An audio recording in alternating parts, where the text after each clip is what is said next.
Hello' নমস্কাৰ বন্ধু বান্ধৱীসকল, কেনে আছে আপোনালোকে? আশা কৰোঁ ভালে আছে। নতুনকৈ যদি আহিছে, চেনেল ভিজিট কৰিছে, চেনেলখন ছাবস্ক্ৰাইব কৰিব। আপোনালোকৰ মোৰ ভাইটিয়ে মোক মেছেজ কৰিছে, কমেণ্ট কৰিছে ইউটিউবত যে ছাৰ মই ADREতো পাইছোঁ আৰু অসম পুলিচতো পাইছোঁ। এতিয়া মোৰ যেতিয়া ছিলেকশ্যন হৈ যাব, তেতিয়া মোক ছিলেকশ্যন কোনটোত যাব লাগে? মোক ADREত পাম নে অসম পুলিচত পাম?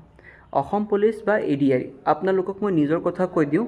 যেতিয়া 2022ত মোৰ ADRE গ্ৰেড 3ত হৈছিলে, ঠিক আছে, গ্ৰেড 4ৰ কথা কোৱা নাই, গ্ৰেড 3ত হৈছিলে আৰু অসম পুলিচৰ ছাব ইন্সপেক্টৰ পদতো হৈছিলে। তেতিয়া কি হ'ল, আপোনালোকক মোৰ গ্ৰেড 3ৰ এটা পপ আপ আহিছে। এতিয়া সকলোৰ আহিছে নাই মই নাজানো বাৰু। গ্ৰেড 3ত এটা পপ আপ আহিছে যে আপোনাৰ এটা চাকৰিত ছিলেকশ্যন হৈ গ'ল। ঠিক আছে, আপোনালোকক এটা কথা ক্লিয়াৰ কৰিব বিচাৰিছোঁ। যোনে মোক কমেণ্ট কৰিছে তেওঁক ইজিলি বুজাব চেষ্টা কৰিছোঁ যে অসম পুলিচ আৰু গ্ৰেড 3ৰ একেটা দিনত ৰিজাল্ট নাহে।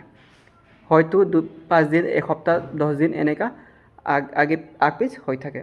ঠিক আছে, যেতিয়া আপোনালোকৰ অসম পুলিচত আহি যাব, তাৰপিছত গ্ৰেড 3 যদি এনেকৈ আহি যায়, তেতিয়া আপোনালোকৰ ৰিজাল্টৰ ক্ষেত্ৰত, লিষ্টত আপোনাৰ এনেকৈ আহি যাব যে আপোনাৰ নাম, ঠিক আছে, ইয়াতে অহা নাই, কিয়নো আপোনাৰ নাম বেলেগ কোনোবা পষ্টত আহি পৰিছে। ঠিক আছে।